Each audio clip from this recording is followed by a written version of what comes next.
Good morning students. Welcome to GPRP online classes for standard 6. बच्चों, आज हम आपकी हिंदी की पाठ्य पुस्तक का 12वां पाठ पढ़ेंगे, ठीक है? और आपके पाठ का नाम है सूरदास के पद, ठीक है? हमारे पाठ का नाम है सूरदास के पद। देखो बच्चों, हिंदी का एक पद्य रूप होता है और एक गद्य रूप होता है। पद्य में क्या होता है? जितनी भी कविताएं, दोहे, मुहावरे होते हैं वो पद्य में आते हैं, ठीक है? और गद्य में क्या आता है? गद्य में हिंदी में जो भी अनुच्छेद के रूप में लिखा होता है, अनुच्छेद यानी पैराग्राफ, ठीक है? अनुच्छेद के रूप में लिखा होता है, जैसे कहानी अनुच्छेद के रूप में लिखा होता है, पैराग्राफ में लिखा होता है। उपन्यास भी अनुच्छेद के रूप में लिखा होता है। आत्मकथा यानी बायोग्राफी, जब कोई बड़ा कवि या बड़ा लेखक अपने बारे में बताता है, अपने बारे में कोई पुस्तक लिखता है, तो वो आत्मकथा में आती है, ठीक है? वो भी अनुच्छेद के रूप में लिखा जाएगा। और यात्रा वृत्तांत, यात्रा वृत्तांत यानी कोई लेखक किसी जगह में घूमने के लिए गए हैं, यात्रा कर गए हैं, तो उस यात्रा के दौरान उनका अनुभव कैसा रहा, इसका वर्णन, इसका ब्यौरा यात्रा वृत्तांत में दिया जाता है, ठीक है? तो हमने क्या जाना बच्चों? हिंदी में पद्य या गद्य रूप में रचना की जाती है, ठीक है? हिंदी में पद्य या गद्य रूप में रचना की जाती है। पद्य रूप में कविताएं, दोहे, मुहावरे, ये सब आते हैं, ठीक है? और गद्य में क्या आता है? जो भी अनुच्छेद के रूप में लिखा जाता है वो गद्य में आता है, ठीक है बेटा? तो इससे पहले कि हम लोग सूरदास के पद में आए, एक बार हम लोग आपके पाठ्य पुस्तक पर आएंगे और देखेंगे कि आपकी पाठ्य पुस्तक में कौन सा सुंदर सा चित्र दिया गया है, ठीक है? तो सारे बच्चे पेज नंबर 118 निकालें। ठीक है बच्चों, सारे बच्चे पेज नंबर 118 में आए। यहाँ पर आप देखेंगे श्री कृष्ण का सुंदर सा चित्र दिया गया है और बाल कृष्ण मटके से माखन खा रहे हैं, ठीक है?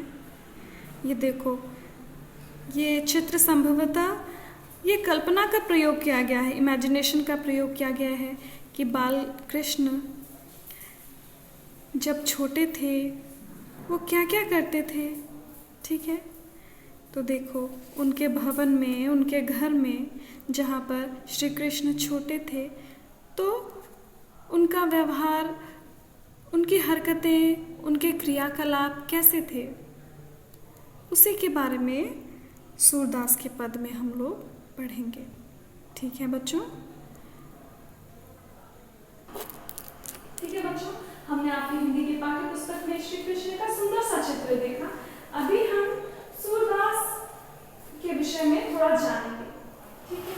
जैसे कि मैंने आपको पिछली कक्षाओं में भी बताया है कि किसी भी रचना को पढ़ने से पूर्व हमें रचनाकार के बारे में जानना बहुत जरूरी है, क्योंकि वो किस तरीके की रचनाएं लिखते हैं, किस प्रकार की रचनाएं लिखते हैं, किन किन विषयों पर लिखना उन्हें पसंद है, उनका सोच कैसा है, उनकी मानसिकता कैसी है, ये जानने के बाद हम उनकी रचना को बहुत ही अच्छे ढंग से जान पाते हैं, समझ पाते हैं।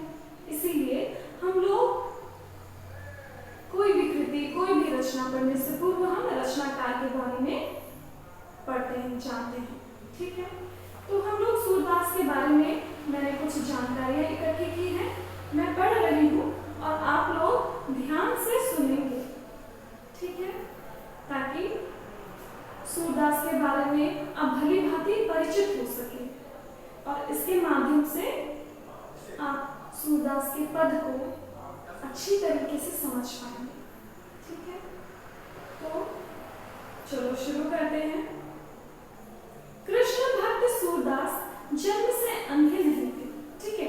ऐसा बोला जाता है कि सूरदास जो बहुत बड़े कृष्ण भक्त थे वो जन्म से अंधे नहीं थे, ठीक है। कोई कोई बोलते हैं कि अंधे थे और कोई कोई बोलते हैं अंधे नहीं थे, लेकिन वो जिस प्रकार की सुंदर सुंदर रचनाएं, जिस प्रकार के सुंदर वर्णन अपने पद में करते हैं, उसको पढ़कर विद्वानों को ये विश्वास नहीं हो पाता कि सूरदास जन्म से अंधे थे, क्योंकि जिस व्यक्ति ने प्रकृति का सौंदर्य, श्री कृष्ण का सौंदर्य ही नहीं देखा, तो वो उसका वर्णन किस प्रकार से कर पाएगा? उसका वर्णन इतनी सुंदरता से किस प्रकार से कर सकता है? तो इसीलिए विद्वानों का मतभेद है कि वो जन्म से अंधे नहीं थे, बाद में जाके वो अंधे हो गए, ठीक है। इनके पिता का नाम रामदास था। इनके पिता का नाम क्या था? रामदास। इनके पिता की मुसलमानों से लड़ाई हो गई, जिसके कारण इनके 6 भाई मारे गए थे, ठीक है। इनके पिता की मुसलमानों से लड़ाई हो गई थी, वो 15वीं शताब्दी का समय, ठीक है, पुराने समय की बात है, 15वीं शताब्दी का समय चल रहा है और इनके पिता की मुसलमानों के साथ लड़ाई हो गई थी। उस वक्त देश की स्थिति इतनी अच्छी नहीं थी, देश पराधीन था, है ना। अलग अलग देशों के शासक आकर हमारे देश से धन संपत्ति लूटने का प्रयास कर रहे थे, लूट रहे थे धन संपत्ति, और देश परतंत्र था, ठीक है। तो ये भागकर इधर उधर भटकते रहे थे। इनके पिता और इनके जो 6 भाई थे वो मुसलमानों से लड़ रहे थे, संघर्ष कर रहे थे, अपना अस्तित्व बचाने के लिए, खुद को बचाने के लिए लड़ रहे थे। तो ये वो समय था जो जब वो डर के भाग गए, ठीक है। सूरदास जी डरकर भाग जाते हैं। 84 वैष्णवन की वार्ता, 84 वैष्णवन की वार्ता एक ग्रंथ का नाम है, एक पुस्तक का नाम है, ठीक है। इसमें 84 यानी 84 जो संत थे, श्री कृष्ण के बड़े बड़े भक्त थे, उनके विषय में थोड़ी बहुत जानकारियां दी गई हैं, ठीक है। तो इस ग्रंथ में, इस पुस्तक में क्या बताया गया है? 84 वैष्णवन की वार्ता के अनुसार सूरदास सारस्वत ब्राह्मण थे, ठीक है। सूरदास सारस्वत ब्राह्मण थे। वह श्री वल्लभाचार्य के शिष्य थे, और वो किसके शिष्य थे? श्री वल्लभाचार्य। देखो बच्चों, ये समय ऐसा समय था जिस समय जो भक्त कवि होते थे ना, परम ज्ञान, परम सत्य को जानने के लिए वो किसी न किसी को, कोई सिद्ध व्यक्ति को, ज्ञानी व्यक्ति को, ज्ञानी पुरुष को अपना गुरु बनाते थे। हमारी भारतीय संस्कृति में गुरु बनाने की परंपरा है ना। क्यों? क्योंकि जो गुरु होता है, ये उस गुरु की बात नहीं की जा रही बेटा जो हमें शिक्षा देते हैं, ये उस गुरु की बात की जा रही है जो ब्रह्म ज्ञानी है, जो उस परम तत्व को, श्री कृष्ण को जान गया है, ठीक है। वो व्यक्ति ही गुरु बनने योग्य होता है। तो जो भक्त कवि परम तत्व, जीवन का सत्य क्या है, ये जानने का प्रयास करते थे, वो गुरु के शरण में जाते थे, ठीक है, गुरु बनाते थे। तो गुरु इनको परम तत्व के संबंध में ज्ञान देते थे। तो गुरु के कहे गए वचन के अनुसार ही ये लोग कार्य करते थे, भक्ति करते थे, ठीक है। परम ज्ञान, परम सत्य को किस प्रकार से जाना जाए, गुरु के दिशा निर्देशों पर ये चलते थे, ठीक है। वह श्री वल्लभाचार्य के शिष्य थे। इनका जन्म ब्रज क्षेत्र के रुनकता स्थान पर हुआ था। इनका जन्म ब्रज सुना है ना, ब्रज क्षेत्र के रुनकता स्थान पर हुआ था। इस पर भी कुछ भक्तों को मतभेद है, ठीक है। उनका कहना है इनका जन्म आगरा मथुरा रोड पर दिल्ली के करीब सीही गांव में हुआ था, ठीक है। इनके जन्म के स्थान ईयर, ठीक है, उस पर भी विद्वानों का मतभेद है। और इनकी मृत्यु कब हुई थी इस पर भी विद्वानों के मतभेद है, ठीक है। तिथि थोड़े आगे पीछे हो गई है, भिन्न हो गई है, ठीक है। जन्म समय 1540 के आसपास है, ठीक है। आपकी हिंदी की पुस्तक में और अभी मैं जो जानकारी दे रही हूँ उसमें थोड़ी भिन्नता है। उसका कारण यही है, ठीक है, कि इनके जन्म और मृत्यु का जो समय है, जन्म मृत्यु के समय में विद्वानों के मतभेद है, इसीलिए भिन्न भिन्न सन हमें देखने को मिल जाते हैं। इनके जन्म स्थान पर भी मतभेद है, जैसे कि मैंने बताया, इन्होंने श्रीमद् भागवत कथा के दशम स्कंद की कथा मुख्य रूप से अपने पद में बताया है। अभी हम सूरदास के जो पद पढ़ेंगे उसके बारे में बताया गया है कि इन्होंने जो भी पद रचे, जो भी पद लिखे, उसमें श्रीमद् भागवत कथा के दशम स्कंद के कथा के बारे में बताया गया है। अभी श्रीमद् भागवत कथा क्या है ये भी जानो, ठीक है। श्रीमद् भागवत कथा क्या है ये जानो, ठीक है। श्री कृष्ण ने जब अपनी लीला को विश्राम दिया, यानी श्री कृष्ण जब इस पृथ्वी पर अपने शरीर को त्याग करके अपने निज धाम चले जाते हैं, तो उसके 300 वर्ष बाद शुकदेव मुनि ने राजा परीक्षित को श्रीमद् भागवत कथा सुनाई थी, ठीक है। श्रीमद् भागवत कथा इतनी महत्वपूर्ण क्यों है? श्रीमद् भागवत कथा कोई साधारण ग्रंथ नहीं है, ठीक है। श्रीमद् भागवत जो कथा है वो कोई साधारण ग्रंथ नहीं है, ग्रंथ यानी पुस्तक। यह भागवत ग्रंथ साक्षात परमात्मा के मुख से निकला हुआ एक पका हुआ फल है, अमृत है। ये जो श्रीमद् भागवत कथा है बच्चों, श्रीमद् भागवत जो ग्रंथ है, ये स्वयं परमात्मा के मुख से निकला हुआ अमृत है। और जो भी इस अमृत को सुन लेता है वो परमात्मा रूपी अमृत को स्वतः ही प्राप्त कर लेता है। भगवान कैसे हैं, उनका स्वरूप कैसा है, उनका चरित्र कैसा है, उनको क्या पसंद है, क्या पसंद नहीं है। यदि तुम परम तत्व को जानना चाहते हो, सत्य क्या है जीवन में, सत्य क्या है, इसको जानना चाहते हो, तो श्रीमद् भागवत कथा सुनो, बहुत कुछ आप जान पाएंगे, ठीक है। तो यहाँ पर हमने श्रीमद् भागवत कथा का जो ग्रंथ है उसके बारे में जाना कि परम तत्व परमात्मा भगवान को जानने के लिए आप श्रीमद् भागवत कथा को सुनिए, ठीक है। इन्होंने श्रीमद् भागवत कथा के दशम स्कंद की कथा मुख्य रूप से अपने पद में बताया है, ठीक है। इन्होंने अपने पद में श्रीमद् भागवत कथा के दशम स्कंद के बारे में बताया है। जब पिता और 6 भाइयों की मुसलमानों के साथ जंग हो रही थी, जब इनके पिता और इनके 6 भाइयों की मुसलमानों के साथ जंग हो रही थी, युद्ध हो रहा था, ये जंगल के रास्ते से बचकर भाग रहे थे, ठीक है। अपने प्राण बचाने के लिए ये जंगल की तरफ भाग जाते हैं कि अंधेरे में किसी सूखे कुएं में गिर पड़ते हैं। कि रास्ते में ही ये किसी अंधेरा हो गया था, तो रास्ते में कुआं था और घोर अंधकार, अंधेरे के कारण इनको मार्ग नहीं दिखाई दिया था। तब तक ये अंधे थे, ठीक है, जिसके कारण ये कुएं में गिर जाते हैं।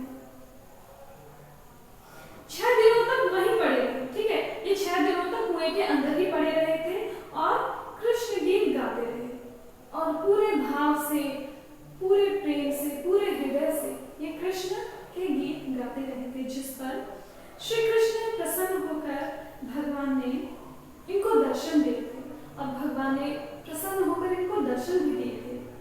तब इन्हें कुछ नजर नहीं आता था, ठीक है, तब इनको कुछ दिखाई नहीं देता था, ऐसा कहा जाता है।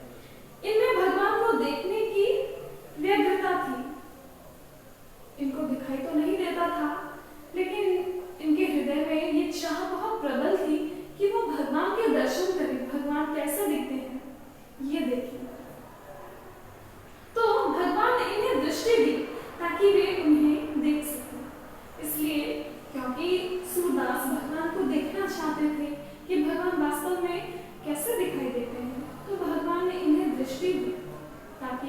सूरदास भगवान के दर्शन कर पाए। फिर भगवान ने वर मांगने को कहा। इसके बाद भगवान बोला जाता है कि इसके बाद भगवान ने उनसे कुछ मांगने को कहा, वर मांगने को कहा। जिस पर सूरदास ने कहा, मैंने जिस आंख से आपके मनोहर दर्शन किए हैं, ये आंखें अब और किसी को भी नहीं देख सकती। जब भगवान उनसे वर मांगने के लिए कहते हैं तो सूरदास बोलते हैं, जिन आंखों से मैंने आपको देख लिया है, उस आंख से और मैं किसे देखूं, और किसी अन्य वस्तु को देखने की मेरी इच्छा नहीं है। ठीक है, तो इस कारण भगवान इनसे इनको जो दृष्टि दी थी वो ले लेते हैं और फिर से वो दृष्टिहीन हो जाते हैं। ठीक है, और श्री कृष्ण भी अंदर ध्यान हो गए। फिर इनकी आंखों की दृष्टि चली गई और इसके बाद श्री कृष्ण अंदर ध्यान हो जाते हैं। अब सूरदास जीवन भर के लिए अंधे थे। लोग आंखें मानते हैं। देखो, सूरदास के स्थान पर कोई अन्य व्यक्ति होता तो वो क्या मांगता? वो भगवान से ही मांगता कि मुझे दृष्टि दीजिए, मुझे आंखें दीजिए। लेकिन सूरदास ने ऐसा नहीं मांगा, उन्होंने भक्ति मांगी। किंतु भक्त सूरदास ने ना देख पाने की भक्ति मांगी। भगवान को देखने के पश्चात और देखने को कुछ शेष ही नहीं रह जाता बच्चों। ठीक है, भगवान की छवि इतनी निर्मल है कि वो आपके हृदय को प्रेम से भर देती है। ठीक है, इन्होंने अपनी रचना सूर सागर में श्रृंगार और वात्सल्य के पद रचे। ठीक है, इन्होंने जो ग्रंथ लिखा, इन्होंने जो पुस्तक लिखी सूर सागर, उसमें श्रृंगार और वात्सल्य के पद लिखे।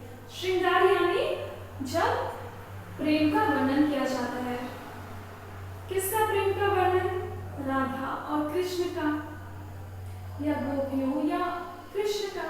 ठीक है, श्रृंगार वर्णन में प्रेम का वर्णन किया जाता है बच्चों, और वात्सल्य में कृष्ण के बाल रूप का वर्णन किया जाता है कि श्री कृष्ण जब छोटे थे, बालक थे, तो वो क्या क्या करते थे, उनकी हरकतें कैसी थी।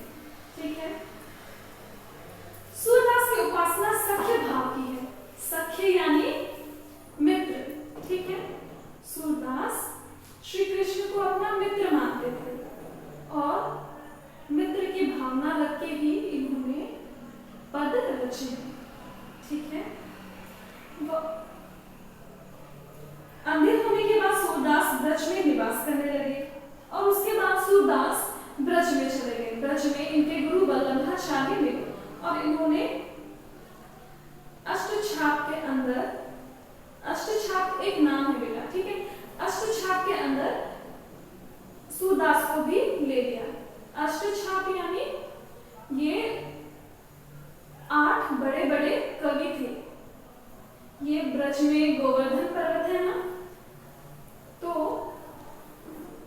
गोवर्धन पर्वत में जाकर ये श्रीनाथ श्री कृष्ण के अलग अलग ऋतुओं में अलग अलग तरह के गीत श्री कृष्ण को सुनाते हैं। ठीक है, गोवर्धन पर्वत के ऊपर श्री कृष्ण का मंदिर है, तो मंदिर में जाकर ये जो 8 कवि थे अष्टछाप, ठीक है, अलग अलग ऋतुओं में भगवान को प्रसन्न करने के लिए अलग अलग प्रकार के अलग अलग तरह के भक्ति गीत रच करके भगवान को सुनाने जाते थे। ठीक है, उसी अष्टछाप में इनके जो गुरु थे उन्होंने सूरदास को भी ले लिया। ठीक है, आंख ना होने के कारण इनके साथ स्थायी रूप से एक लेखक रहता था। ठीक है, और साथ में ये प्रबंध भी किया गया था क्योंकि सूरदास तो अंधे थे, वो देख नहीं पाते थे, तो एक लेखक की व्यवस्था भी कर दी गई थी ताकि वो जो भी पद बोले लेखक उसको लिखता जाए। अभी देखो एक रोचक घटना का वर्णन है यहाँ पर। जो उनके गीत, पद, भजन कोई भी तुकबंदी करते वह लिख लेता था। वो जो लेखक था सूरदास जो भी पद या जो भी लिखने के लिए बोलते थे, गीत, पद, भजन, तो वो लेखक लिख लेता था। कभी कभार जब लेखक साथ ना होता तो भगवान श्री कृष्ण उनके लेखन का काम करते थे। देखा, जिसका हृदय परमात्मा के प्रति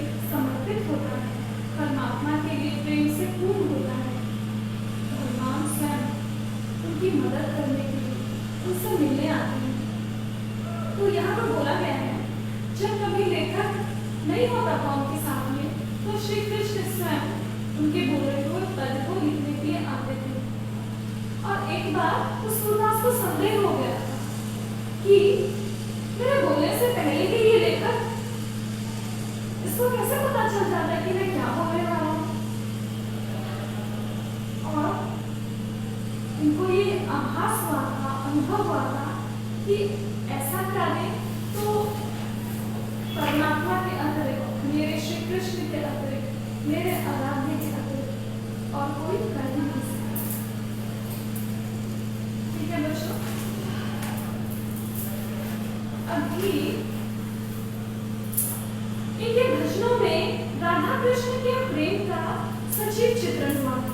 इन्होंने सूरदास ने जो भजन लिखे हैं, जो रचनाएं लिखी हैं, उसमें राधा कृष्ण नाम अलग अलग है, दो नाम है राधा और कृष्ण, वास्तव में ये एक ही है। ठीक है, जो राधा है वो कृष्ण की शक्ति है, कृष्ण राधा के बिना अधूरे हैं। ठीक है, राधा और कृष्ण इनको एक ही जानना चाहिए। तो इन्होंने अपने भजनों में राधा और कृष्ण के प्रेम का सजीव वर्णन किया है, और इतना सुंदर वर्णन किया है बच्चों कि वैसा वर्णन अन्यत्र और कहीं भी नहीं पाया जाता। ठीक है, और सन 1620 के आसपास सूरदास बसौली गांव में सदा सदा के लिए श्री कृष्ण के अखंड रास में लीन हो गए।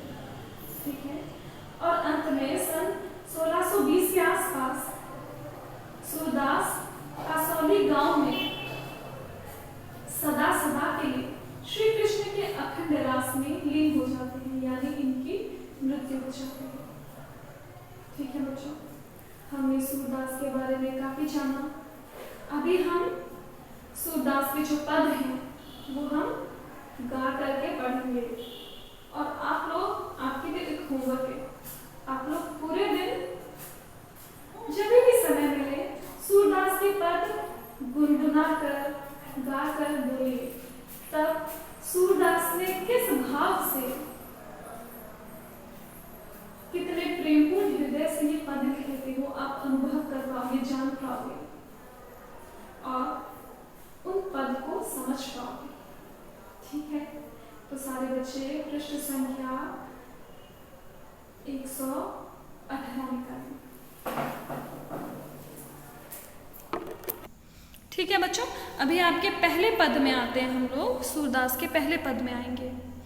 चरण कमल बंदो हरिराई, जाके कृपा पंगु गिरि लंघे, आंधर को सब कछु दरसाई, बहिरो सुने मूक पुनि बोले, बोले रंक चले सिर छत्र धराई, सूरदास स्वामी करुणा में बार बार बंदों ते ही पाई।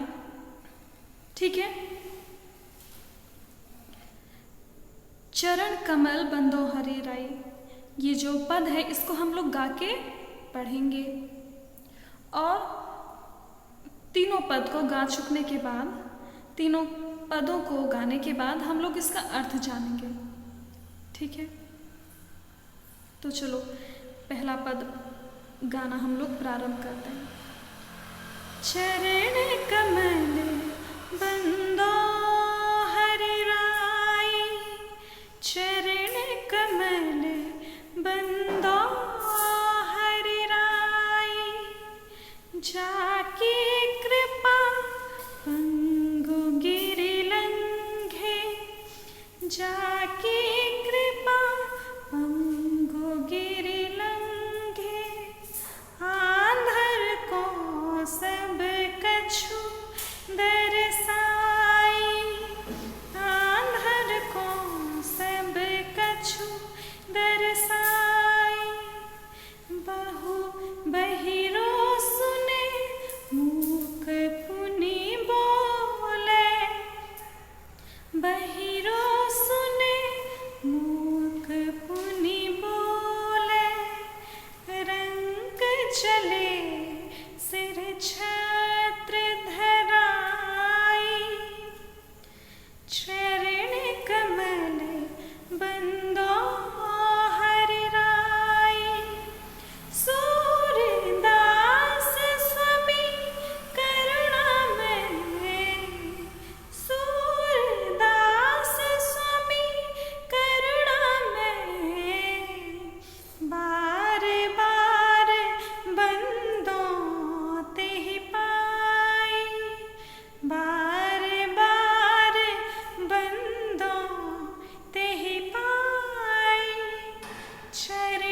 कमल बंदो हरि राय, चरण कमल बंदो हरि राय।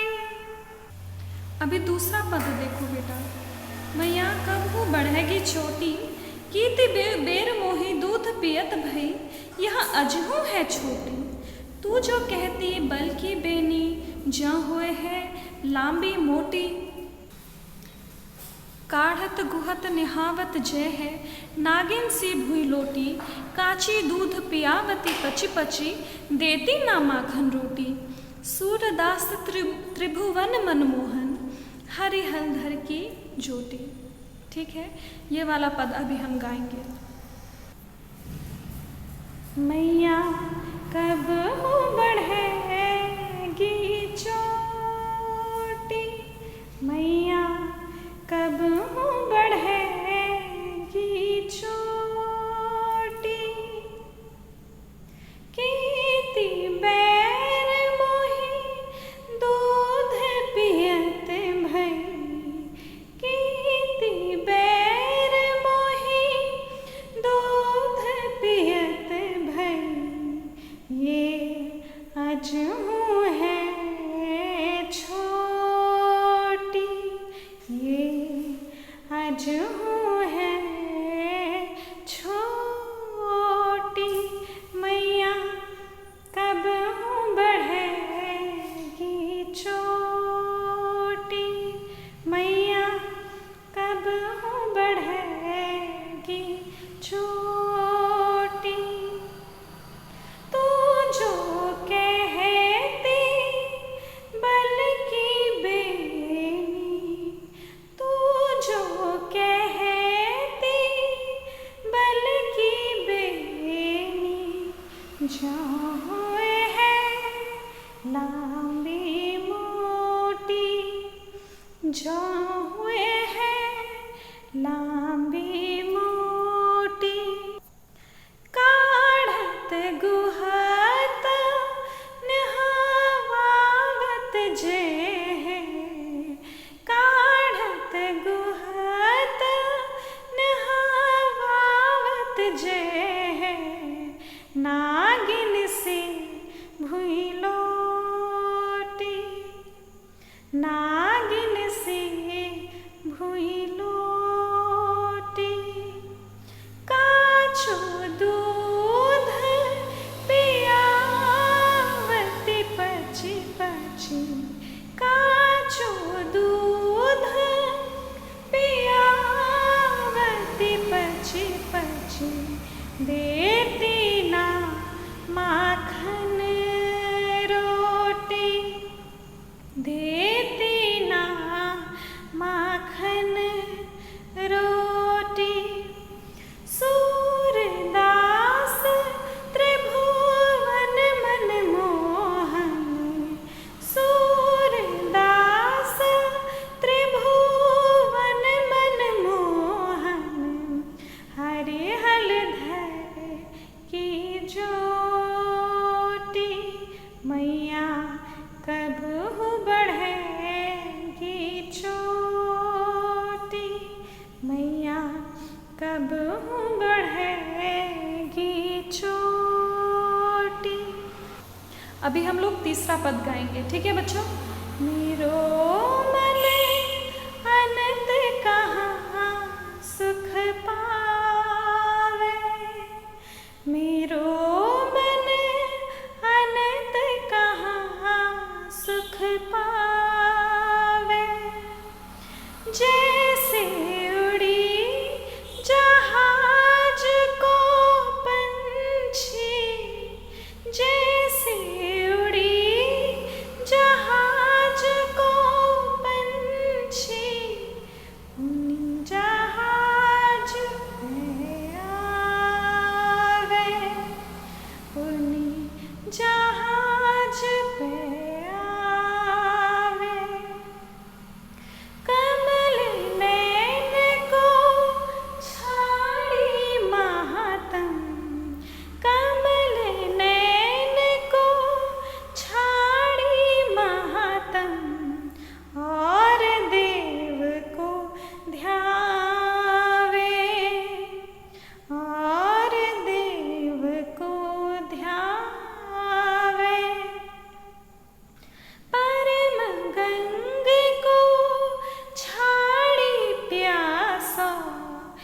दुर्मति कूप खनावे, दुर्मति कूप खनावे, जिन मधुकर अम्बुज रस चाख्यो, जिन मधुकर अम्बुज रस चाख्यो, क्यों करील फल खावे, क्यों करील फल खावे।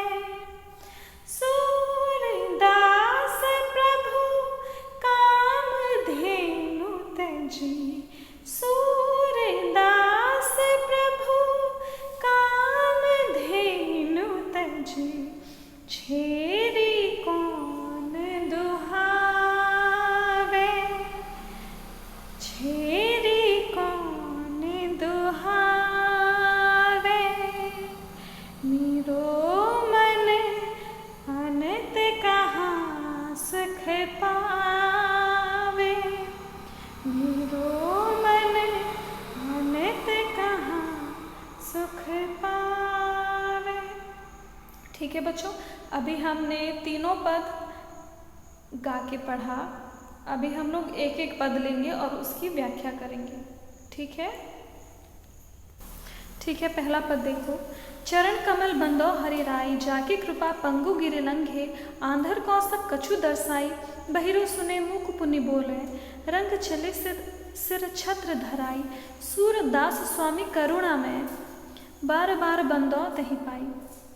ये जो पहला पद है बच्चों, यहाँ पर सूरदास ने श्री कृष्ण के चरण कमलों की वंदना की है।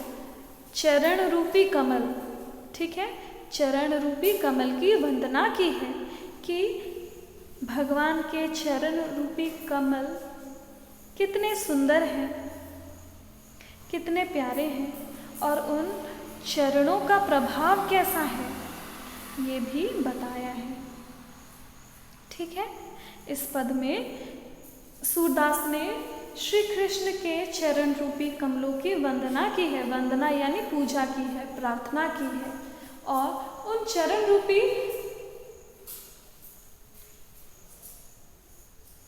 कमल का प्रभाव किस प्रकार का है ये बताया है। ठीक है, सूरदास कहते हैं, चरण कमल बंदो हरि राई, मैं श्री कृष्ण रूपी, श्री कृष्ण राई का अर्थ होता है राजा। ठीक है, हम सबके राजा श्री कृष्ण के कमल रूपी चरण की वंदना करता हूँ।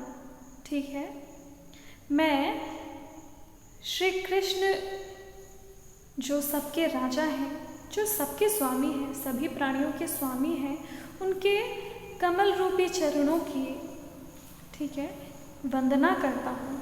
उनके कमल, उनके चरण कमल के समान सुंदर और कोमल हैं। ठीक है, उनके चरण, श्री कृष्ण के चरण कमल के समान सुंदर और कोमल हैं, इसीलिए यहाँ पर सूरदास श्री कृष्ण के चरणों की तुलना किससे करते हैं? कमल से। जाके कृपा पंगु गिरि लंघे, और उन सुंदर कोमल चरणों की कृपा जिस पर भी पड़ती है, अर्थात श्री कृष्ण भगवान के चरणों की कृपा जिस भी व्यक्ति पर पड़ती है, यदि वो पंगु है, पंगु यानी लंगड़ा, तो लंगड़ा व्यक्ति भी गिरी यानी पहाड़ को लांघ जाता है। यानी जीवन में कितनी भी विकट, कितनी भी बड़ी समस्या क्यों ना हो, श्री कृष्ण की कृपा से उन समस्याओं से व्यक्ति पार पा जाता है, उन समस्याओं से मुक्ति पा जाता है। आंधर को सब कछु दर्शाई, और अंधे को सब कुछ दिखने लगता है। यहाँ पर अंधा शब्द जो दिया गया है वो नेत्रहीन से इसका अर्थ नहीं लेंगे। इसका अर्थ यहाँ पर हम सबकी दृष्टि होकर भी बच्चों हम लोग अंधे होते हैं। ठीक है, हम लोग देखकर भी नहीं देखते। हमारे समक्ष भगवान भी आ जाए तो हमको पता नहीं चल पाता, हम देख नहीं पाते, हमको पता ही नहीं चलता। तो हमें, हमारे नेत्रों में, हमारे आंखों में जो अज्ञान का पर्दा है, श्री कृष्ण के कोमल चरण की कृपा से उस अज्ञान का पर्दा, उस अज्ञान के पर्दे से हमें मुक्ति मिल जाती है, ठीक है, और हमें सब कुछ दिखाई देने लगता है। बहिरो सुने, यानी बहरा व्यक्ति सुनने लगता है,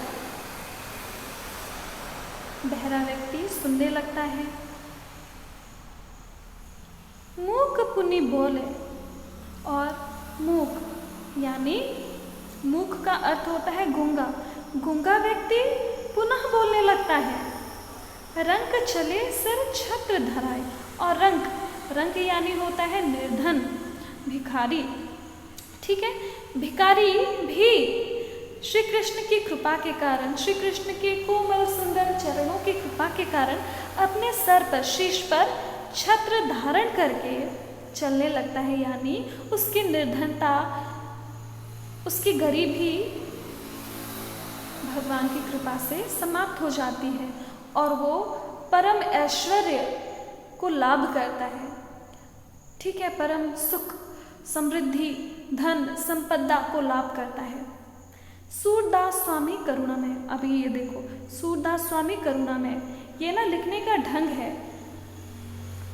पुराने समय में जो कवि थे वो पद के अंत में अपना नाम लिखते थे, तो इसीलिए ही इस पद के अंत में हम कवि का नाम देख रहे हैं, ठीक है, ये एक लिखने का ढंग है। सूरदास स्वामी करुणा में, सूरदास के जो स्वामी है श्री कृष्ण, वो बहुत ही करुणा में है।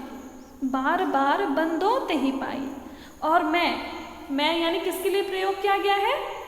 सूरदास खुद के लिए प्रयोग कर रहे हैं, ठीक है।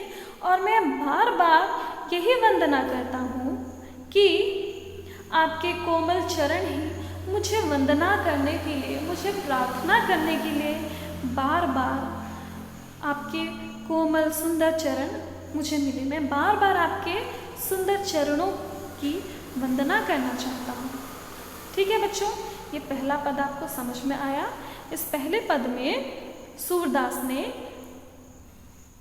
कृष्ण भक्त कवि सूरदास ने श्री कृष्ण के सुंदर कमल के समान चरणों की वंदना की है और भगवान के चरणों की वंदना का प्रभाव भी हमको बताया है, ठीक है बच्चों, समझ में आया।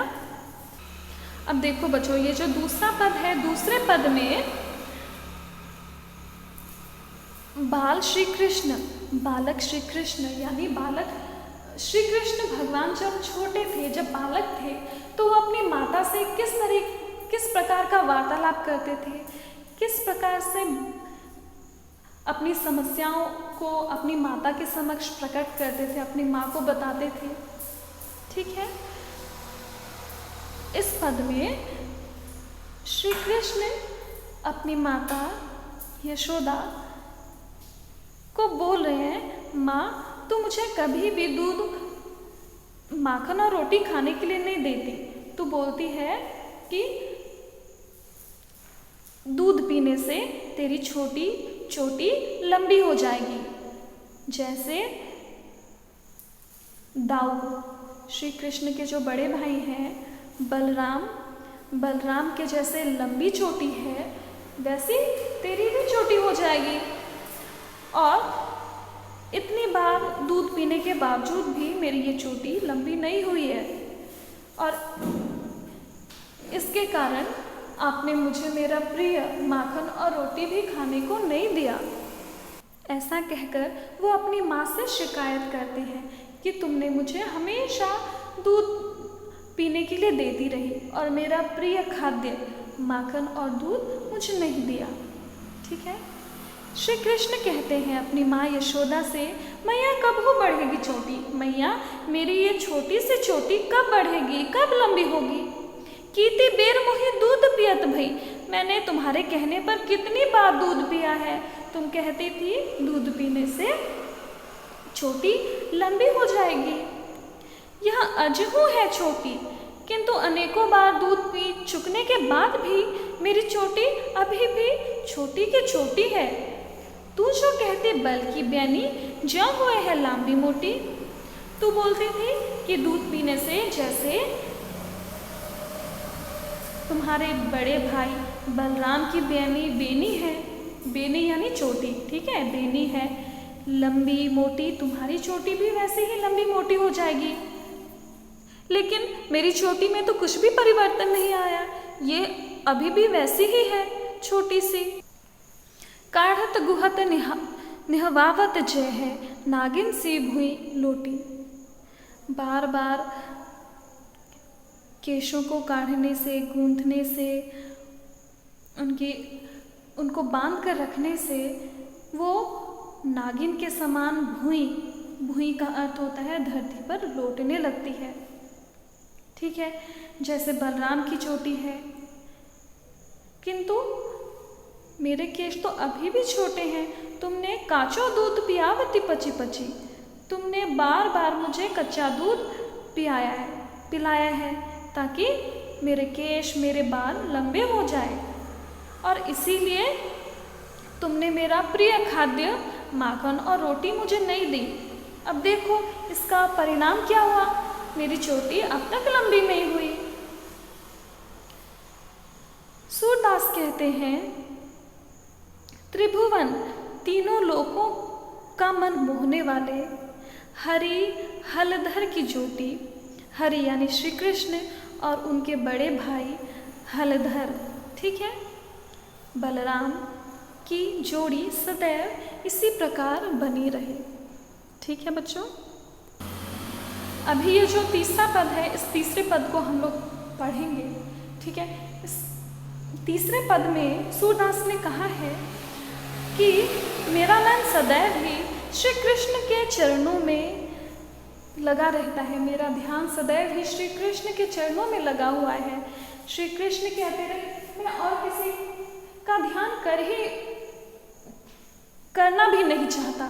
श्री कृष्ण मुझे इतने प्रिय हैं, और वो श्री कृष्ण के अतिरिक्त किसी और देव, किसी और देवता की पूजा करने को वो दुर्मति या कड़वे फल खाने के समान बताते हैं, ठीक है। मेरो मन अनंत कहाँ सुख पावे, सूरदास कहते हैं मेरा मन अन्यत्र और कहाँ सुख पाएगा। श्री कृष्ण के चरणों को छोड़कर मेरा मन और कहाँ सुख पा सकता है, कहीं भी मेरा मन नहीं लगता, मेरा ध्यान श्री कृष्ण के अतिरिक्त और कहीं भी नहीं लगता। जैसे उड़ी जहाज का पंछी पुनी जहाज पे आवे, जैसे समुद्र में जहाज का आश्रय लेकर एक पंछी बैठा रहता है, ठीक है, तो यदि वो उस जहाज से उड़कर जाना भी चाहे तो वो अधिक दूरी तय नहीं कर पाता, वो ज़्यादा दूर तक नहीं जा सकता, क्योंकि चारों ओर समुद्र ही समुद्र का पानी फैला हुआ है। वो उड़ उड़ के कितना जाएगा, इसीलिए थक जाने के कारण वो दोबारा जहाज के ऊपर आकर बैठ जाता है। वैसे ही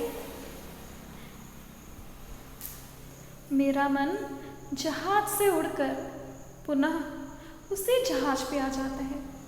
मेरा मन श्री कृष्ण के अतिरिक्त और कहीं लगता ही नहीं है। कमल नयन को छाड़ी महातम और देव को ध्यावे। वो बोलते हैं कमल नयन को छाड़ी महातम। कमल नयन यहाँ पर श्री कृष्ण के नैनों यानी नेत्रों, नेत्र यानी आँख, ठीक है, नेत्रों की तुलना किससे की गई है, कमल से। उनके नेत्र कमल के समान है।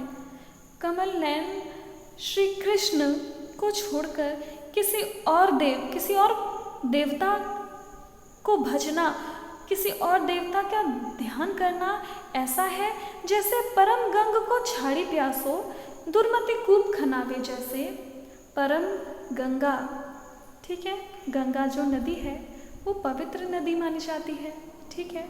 जैसे परम पवित्र गंगा को छोड़कर कोई प्यासा, कोई मूर्ख अपनी प्यास बुझाने के लिए कुआं खोद रहा हो। और आगे और क्या उदाहरण देते हैं, जिन मधुकर अंबुज रस चाख्यो, क्यों करील फल खावे।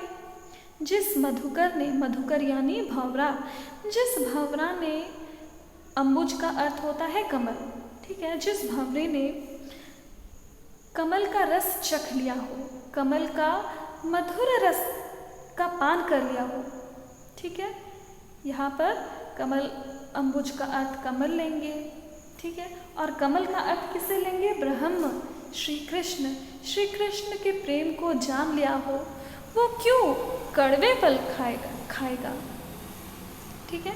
वो श्री कृष्ण के अतिरिक्त किसी और की भक्ति क्यों करेगा, जब उसको परम तत्व की प्राप्ति हो गई है। अंत में देखो, सूरदास कवि का नाम दोबारा आ गया ना, सूरदास प्रभु कामधेनु तजी। सूरदास बोलते हैं कामधेनु गाय। कामधेनु गाय कौन होती है, कामधेनु गाय माना जाता है ये स्वर्ग में रहती है और ये हमारी सारी इच्छाओं को पूरी करती है।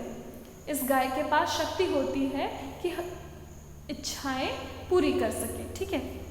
सूरदास कहते हैं प्रभु रूपी कामधेनु गाय को त्याग कर छेरी यानी बकरी, छेरी यानी बकरी, बकरी को कौन दुहावे, बकरी का दूध कौन पीना चाहेगा, ठीक है। तो यहाँ पर श्री कृष्ण की तुलना किससे की है, परम गंगा, परम पवित्र निर्मल गंगा से की है, कमल से की है, अंबुज से की है, ठीक है, कामधेनु गाय से की है, ठीक है बच्चों। आई होप आप सबको सूरदास के पद अच्छी तरीके से समझ में आया होगा। अगर समझ में नहीं आया तो दोबारा वीडियो को देखिए बेटा और समझने की कोशिश कीजिए। Thank you class.